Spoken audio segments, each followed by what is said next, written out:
हम ये पढ़ रहे थे कि पोटेंशियोमीटर क्या होता है। एक वुडन फ्रेम है, उसके ऊपर 1-1 मीटर के वायर फिक्स किए होते हैं।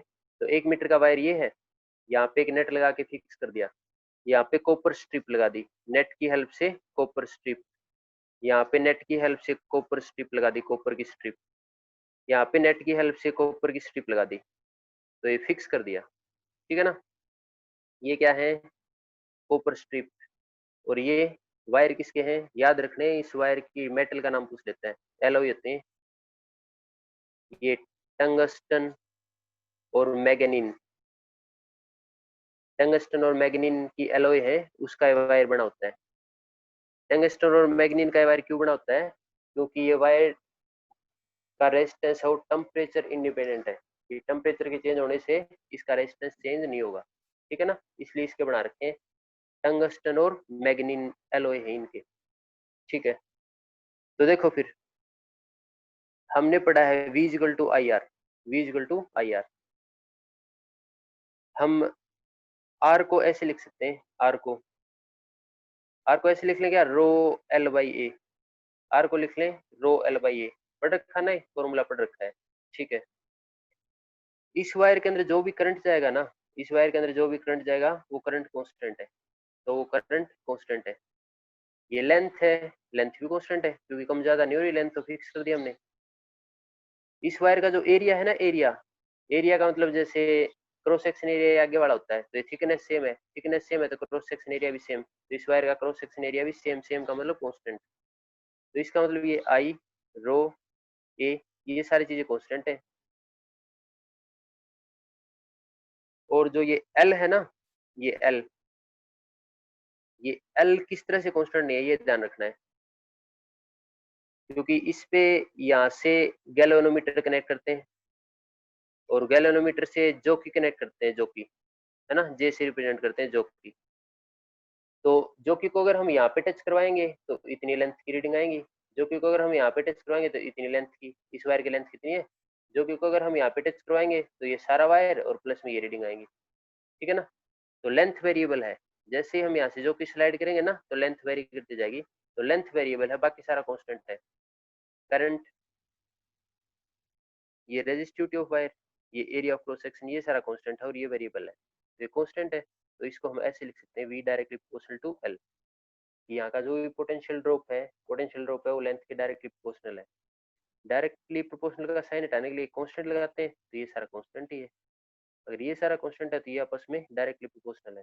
ठीक है ना, तो ये प्रिंसिपल है पोटेंशियोमीटर का, प्रिंसिपल। तो पोटेंशियोमीटर का प्रिंसिपल क्या है, potential drop in potentiometer is directly proportional to length of a potentiometer wire, ये इसका प्रिंसिपल है। और ये कब है principal, when current flowing through the wire is same, when resistivity of wire is same, या फिर इसका मटेरियल अगर सेम है ना तो रेजिस्टिविटी सेम ही रहेगी, तो सेम मटेरियल के वायर है तो रेजिस्टिविटी भी same. And when area of cross section या फिर thickness of wire is same, अगर ये सारी चीजें सेम है तो V directly proportional to L है, ये इसका प्रिंसिपल है। ठीक है ना, तो प्रिंसिपल पूछते हैं कई बार क्या है। ठीक है, इससे आगे देखते हैं इससे हम क्या क्या मेजर करते हैं पोटेंशियोमीटर से, और इसके साथ कौन सी चीजें कनेक्ट करते हैं। तो अभी देखते हैं पोटेंशियोमीटर से हम क्या मेजर करेंगे, या फिर इसकी एप्लीकेशन क्या है। एप्लीकेशन का मतलब कहाँ पे यूज करते हैं, तो फर्स्ट एप्लीकेशन है to compare EMF of primary cell. एक सेकेंडरी सेल होता है, एक प्राइमरी सेल होता है। प्राइमरी सेल वो होते हैं जिनको हम चार्ज नहीं कर सकते दोबारा, एक बार खत्म हो गए ना तो चार्ज नहीं कर सकते। तो सेकेंडरी सेल होते हैं रिचार्जेबल, जिनको चार्ज कर सकते हैं, जैसे घर में इन्वर्टर की बैटरी है, फोन की बैटरी है, ये चार्ज कर सकते हैं, ये सेकेंडरी सेल है। ठीक है ना, इनके अंदर जो भी सेल यूज हो रहे हैं वो सेकेंडरी सेल। फर्स्ट हम क्या करेंगे, compare EMF of primary cell की ईएमएफ कंपेयर करेंगे with the help of potentiometer. कैसे करेंगे देख लो, पोटेंशियोमीटर में अभी बताया था क्या क्या होता है, चार वायर, 4 से 7 हो सकते हैं, हम 4 ही वायर लेंगे, आसानी से बनेगा डायग्राम। 2 हो गए, 3, 4 वायर ले लिए। ठीक है, ये वायर फिक्स है, ये कॉपर स्ट्रिप से कनेक्टेड है, ये भी कॉपर स्ट्रिप से, ये भी कॉपर स्ट्रिप से, और ये फिक्स है। वायर ऐसे माना जाएगा कि ये वायर यहाँ से यहाँ तक कनेक्ट है, देखो कनेक्ट है मेटल से, ऊपर मेटल ही है, मेटल से कनेक्टेड है ना। तो यहाँ से यहाँ तक एक वायर है, तो ए बी एक वायर है ना, ऐसे घूम के ए से बी तक एक वायर बन गया। ठीक है, इस वायर का ए एंड है वो किससे कनेक्टेड है, बैटरी से कनेक्टेड है, बैटरी से, बैटरी जो किसे, बैटरी की से कनेक्टेड है, की से, ठीक है ना। तो ये बैटरी होगी, ये की होगी, और की है वो रियोस्टेट से कनेक्टेड है। रियोस्टेट एक वेरिएबल रेजिस्टर होता है जिसका रेजिस्टेंस वेरी कर सकते हैं। तो की है रियोस्टेट से कनेक्टेड है। जो बी पॉइंट है रियोस्टेट से कनेक्टेड है, तो ऐसे दिखाएंगे एरो, बी पॉइंट है रियोस्टेट से कनेक्टेड है। इस ए पॉइंट से और क्या क्या कनेक्टेड है, तो हमने तो प्राइमरी सेल की ईएमएफ कंपेयर करनी है, कंपेयर का मतलब दो सेल है उनका कंपेरिजन करना है। तो इस ए पॉइंट से दो सेल कनेक्ट कर देंगे, तो इस ए पॉइंट से दो प्राइमरी सेल कनेक्ट कर देंगे, एक इधर लगा लो और एक इधर लगा लो, तो प्राइमरी सेल कनेक्ट कर दिया हमने। इसके बाद इनके आगे भी की लगा देंगे, यहाँ पे की लगाएंगे, की इनके आगे भी की लगा दी ऑन ऑफ करने के लिए, और फिर इनको यहाँ से मिला दो, और यहाँ पे लगाएंगे एक रेजिस्टेंस बॉक्स, यहाँ पे एक रेजिस्टेंस बॉक्स लगाएंगे, इस रेजिस्टेंस बॉक्स के साथ गैल्वेनोमीटर, इस रेजिस्टेंस बॉक्स के साथ गैल्वेनोमीटर, और गैल्वेनोमीटर के साथ जॉकी, और जॉकी यहाँ पे टच करवा दो, यहाँ पे करवा दो, यहाँ पे करवा दो, कहीं पे दिखा दो इसमें, मतलब जॉकी तो स्लाइड करवानी होती है ना, तो किसी वायर से भी करवा सकते हैं। तो जॉकी हमने यहाँ पे दिखा दी कि इससे कनेक्टेड है, जॉकी जे से रिप्रेजेंट करते हैं। ठीक है, जो कि एक पेन लाइक शेप का है, जो गैल्वेनोमीटर से कनेक्ट करते हैं, मतलब उसमें करंट आता है और यहाँ पे टच करवाते हैं। ठीक है, तो ये डायग्राम होगा। तो इसकी कंस्ट्रक्शन पूछ ले, पोटेंशियोमीटर की कंस्ट्रक्शन क्या कहेंगे, it consist of A wooden frame, है ना, वुडन फ्रेम, और वुडन फ्रेम के ऊपर क्या है, ए वायर, ए से बी तक ए वायर है। It consist of a wire of uniform thickness between 4 to 7 metre, 4 से 7 मीटर तक का वायर हो सकता है ना। और इसमें और क्या यूज है, copper strips are used to connect the wire. ठीक है, इस वायर का ए एंड है, तो इसके अंदर पॉइंट ए या फिर end A of wire is connected with battery which is further connected with key and rheostat. Point B of wire connected with rheostat. Point A also connected with two primary cell, which are then connected with the key and then resistance box and then galvanometer, and which is connected to jockey, and jockey slide over the wire, wire के ऊपर slide करती है। तो ये इस तरह से इसका कंस्ट्रक्शन हो गया। ठीक है, अब इसका हम ये ईएमएफ कंपेयर कैसे करें, तो हमने ये रूल याद रखना है, V directly proportional to L। Proportionality का सेट आएंगे तो एक कांस्टेंट होता है, तो ये सारा कांस्टेंट है, ये तीनों चीजें कांस्टेंट है, तो इसकी जगह के लिख लेते हैं, के। तो ये फॉर्मूला मैं यहाँ पे लिख लेता हूँ, V इज इक्वल टू के एल, है ना, ये प्रोपोर्शनलिटी कांस्टेंट है, इकट्ठा लिख दिया मैंने के। ये वोल्टेज है, अगर ईएमएफ का नाम ले रहे हो तो इसकी जगह ऐसे करके ई लिख दो, क्योंकि ईएमएफ भी तो एक वोल्टेज ही होती है। तो ई इज इक्वल टू के एल, तो वी इज इक्वल टू के एल हो सकता है, ई इज इक्वल टू के एल हो सकता है। ठीक है ना, ठीक है, तब देखो हम ऐसे कहेंगे, इनकी इसकी ईएमएफ E1 और इसकी ईएमएफ E2, और इस वुडन फ्रेम के साथ एक मीटर स्केल और होता है, इस वुडन फ्रेम के साथ एक मीटर स्केल और होता है, क्योंकि हमने तो लेंथ भी तो चाहिए, ये बैलेंसिंग लेंथ, बैलेंसिंग लेंथ चाहिए तो मीटर स्केल की जरूरत पड़ेगी। तो इस तरह से एक मीटर स्केल और होता है,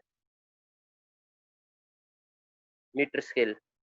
ठीक है, ठीक है, तो हम क्या करेंगे, इसकी को ऑन करो, इसकी को ऑन करते ही करंट आ जाएगा सारे में। ठीक है ना, इसकी को ऑन कर दिया, इसकी को ऑन कर दिया, तो फिर पहले इसकी को ऑन कर लो, है ना, इसकी को, और इसकी को ऑन करेंगे तो ये करंट यहाँ से चल के कुछ करंट यहाँ से आ जाएगा, और कुछ करंट इसकी को ऑन किया है तो कुछ करंट यहाँ से जाएगा, और कुछ करंट यहाँ से जाएगा, तो यहाँ से कोई करंट नहीं जाएगा, क्योंकि ये की हमने ऑफ कर दी, और ये की ऑफ कर दी, इसकी को ऑन कर दिया और इसकी को ऑन कर दिया, तो यहाँ पे करंट जाएगा फिर इधर से, और करंट जाएगा तो इस जो की के हिसाब से मान लो यहाँ पे डिफ्लेक्शन आएगा गैल्वेनोमीटर के अंदर, और गैल्वेनोमीटर के अंदर क्या डिफ्लेक्शन आना चाहिए, जैसे यहाँ पे 0 है, यहाँ पे 1 है, यहाँ पे 2 है, तो इसकी नीडल 0 पे रहनी चाहिए, 0 पे। मान लो यहाँ पे टच किया तो इसकी नीडल इस तरफ आ रही है, तो इसका मतलब 0 पे नहीं आ रही, तो फिर थोड़ा आगे स्लाइड करके देखेंगे यहाँ पे भी 0 पे नहीं आ रही, तो यहाँ से उठा के,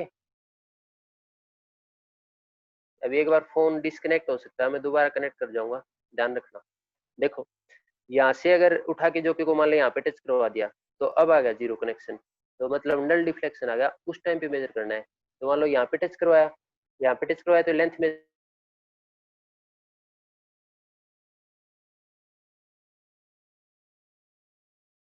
कि इन सेल की हम ईएमएफ कंपेयर करेंगे। कैसे करेंगे ईएमएफ कंपेयर? देखो इसकी को ऑन कर दो, इसकी को ऑन करेंगे तो करंट फिर यहीं से जाएगा, है ना, और करंट यहाँ से जाएगा तो करंट गया। फिर इस जॉकी को हम स्लाइड करके देखेंगे, इस जॉकी को स्लाइड करें तो गैल्वेनोमीटर में नल डिफ्लेक्शन कहाँ पे आता है? नल डिफ्लेक्शन का मतलब इसकी नीडल जीरो पे कब जाती है। तो हमने मान लिया कि इसकी ये लेंथ इसकी जीरो पे आ गई नल डिफ्लेक्शन, अगर इस लेंथ पे आ गई तो ये लेंथ 1 मीटर, और 1 मीटर के बाद कितना सेंटीमीटर ये है, इसकी चीज में नीचे स्केल लगा हुआ ना, इस स्केल से देख लेंगे तो ये लेंथ आ जाएगी, है ना। तो हमने इसकी कौन किया था तो इस वाली ईएमएफ आएगी, है ना, इसकी ईएमएफ। तो हम ये फॉर्मूला लिख लेंगे कि अगर हमने फर्स्ट की को ऑन किया तो E इक्वल टू के, और इसकी जो भी बैलेंसिंग लेंथ आएगी ना, मान लो इतनी बैलेंसिंग लेंथ आई है, उसकी जो भी वैल्यू उसको L1 मान लो, L1, तो E इक्वल टू के L1 फर्स्ट आ गया। फिर हम क्या करेंगे, इस की को ऑफ कर दो, इस की को ऑन कर दो, इस की को ऑन करो, और इस की को अगर ऑन करेंगे तो फिर यहाँ से करंट जाएगा, और यहाँ से करंट जाएगा तो फिर इसके बैलेंसिंग लेंथ आएगी, वो ये भी आ सकती है, यहाँ पे भी आ सकती है, जो की को स्लाइड करवा के देखना पड़ेगा। तो इस की को अगर ऑन करेंगे, जो भी बैलेंसिंग लेंथ आएगी उस बैलेंसिंग लेंथ को L2 मान लो, और सेकंड की को ऑन किया तो यहाँ से जाएगा करंट, तो ये ईएमएफ आ गई। अब इन दोनों को डिवाइड कर दो, इन दोनों को अगर हम डिवाइड करेंगे ना तो के से के कैंसिल होगा, तो हमारा आंसर आ गया E1/E2 और L1/L2। तो ये डेरिवेशन इसका कि हम ईएमएफ को कैसे कंपेयर करेंगे, ये डायग्राम बना के हम बता देंगे। इस की को नाम ए दे लो, इसको भी दे लो। First we close the key A and kept open the key B, then we measure its null deflection, और फिर इसके नल डिफ्लेक्शन पे हम इसकी लेंथ देख लेंगे कि किस लेंथ पे है, और मान लो इसकी लेंथ नल डिफ्लेक्शन की लेंथ L1 है, तो L1 है तो हम ये लिख सकते हैं E1 इक्वल टू के L1। फिर ऐसे हम इसका रिवर्स कर देंगे, इस की को ऑफ कर देंगे, इसको ऑन कर देंगे, उसके हिसाब से दूसरी इक्वेशन आ गई, फिर दोनों को डिवाइड करेंगे तो कंपेरिजन ऑफ ईएमएफ आ गया।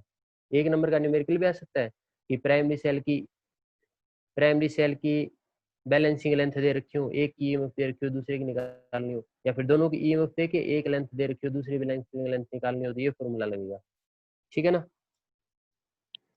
इसकी नेक्स्ट एप्लीकेशन है इंटरनल रेजिस्टेंस कंपेयर करना, और इंटरनल रेजिस्टेंस अगर कंपेयर करेंगे ना, कंपेयर नहीं फाइंड आउट करेंगे। दूसरी एप्लीकेशन क्या है, to find out internal resistance of primary cell, और प्राइमरी सेल का इंटरनल रेजिस्टेंस निकालना है तो यहाँ से एक सेल हटा दो, एक सेल बचेगा, उसका इंटरनल रेजिस्टेंस निकाल देंगे। बाकी सारे कनेक्शन सेम रहेंगे, सारे कनेक्शन सेम, जो कुछ भी अप्लाई करना है यूज करना वो यहाँ से करेंगे, है ना। तो अब एक सेल का अगर इंटरनल रेजिस्टेंस निकालना तो एक सेल हटा दो, एक रख लो, इसका कर लेंगे। सेम तरीके से एक्सपेरिमेंट करना लैब में। चलो देखते हैं फिर।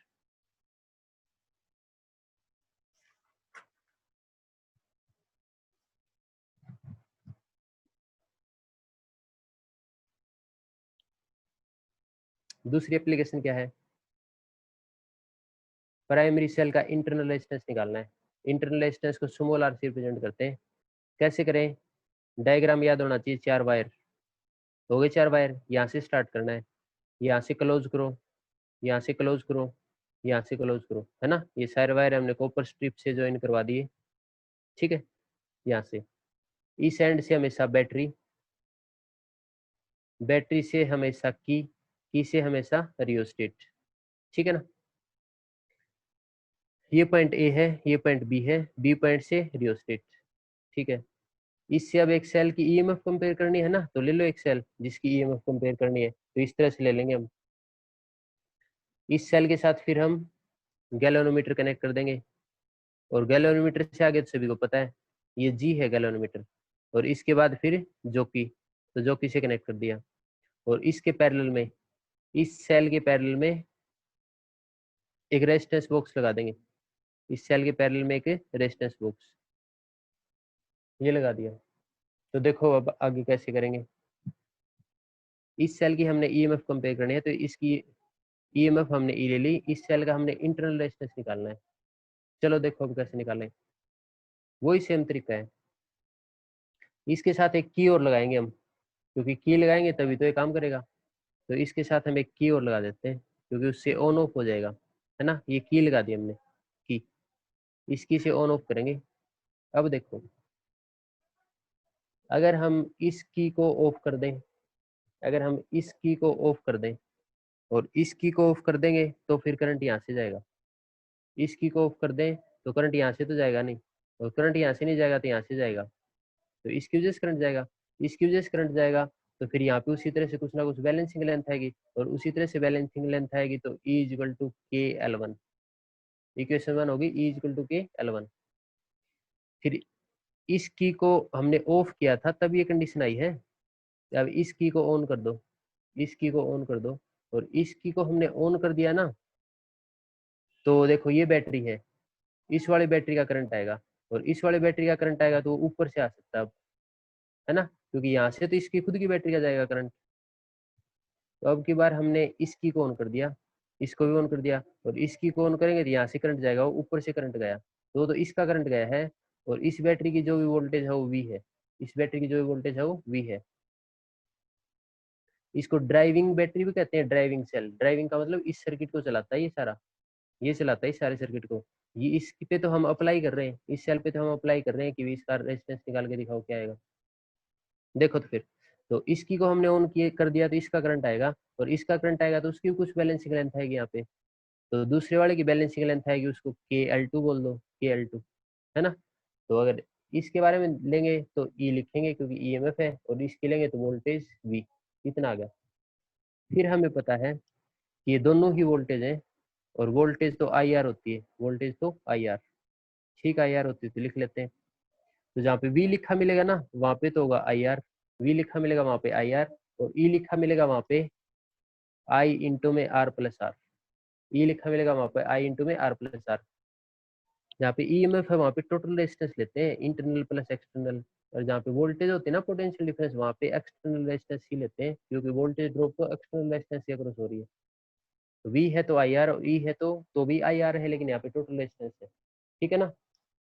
तो अब देखो, हमारे पास इक्वेशन ये बन गई आई आर प्लस आर, और इसके इक्वल में के L1, इसके इक्वल में के L1, और ये आई आर इसके इक्वल में के L2 हो गया ना। अब इनको डिवाइड कर लो, और इनको अब डिवाइड करेंगे, के से के कट गया और आई से आई कट गया, अगर इनको डिवाइड करोगे तो इनको हम कर देंगे अब डिवाइड, क्या बच गया, आर प्लस आर अपोन में आर, के से के कट गया, क्या बच गया, L1 अपोन में L2 बच गया। हमने निकालना क्या है, क्या निकालना है, इंटरनल रेजिस्टेंस। देख लो यहाँ से निकल जाएगा, कैसे निकल जाएगा, ये इसके नीचे भी लिख दो और इसके नीचे भी लिख दो, दोनों के नीचे है, दोनों के नीचे है तो ऐसे लिख लो, ये इसके नीचे लिखोगे तो 1 आ गया, है ना, 1 आ गया, is equal to L1 by L2 आ गया। इस 1 को इधर ले जाओ, इस 1 को इधर ले जाओगे तो L1 बाई L2 माइनस 1, यहाँ पे क्या बच गया, R बाई आर, ये क्या बच गया, R बाई आर नीचे, और ये वाला R है ना इधर ले जाओ, तो ये वाला R हम इधर ले गए, आ गया इंटरनल रेजिस्टेंस, ठीक है ना। कैसे आया, इसकी को अगर ऑफ रखेंगे तो इसका करंट जाएगा, और इसका करंट जाएगा तो ई आएगा, ई इक्वल टू के L1, बैलेंसिंग लेंथ L1 है। इसकी को ऑन कर दिया तो इसका करंट जाएगा ऊपर से, और इसका जाएगा तो V इक्वल टू के L2, जो भी बैलेंसिंग लेंथ है इसके करंट की वो L2 है। वोल्टेज को आई आर लिखते हैं और ईएमएफ को I R plus R, total resistance. अब ये इसके इक्वल है, ये इसके इक्वल है, दोनों को इक्वल पुट कर दिया और डिवाइड कर दिया, सोल्व करके इंटरनल रेजिस्टेंस आ जाएगा, ठीक है। किसी को कुछ पूछना हो तो बताओ, आज इतना ही करेंगे, किसी को कुछ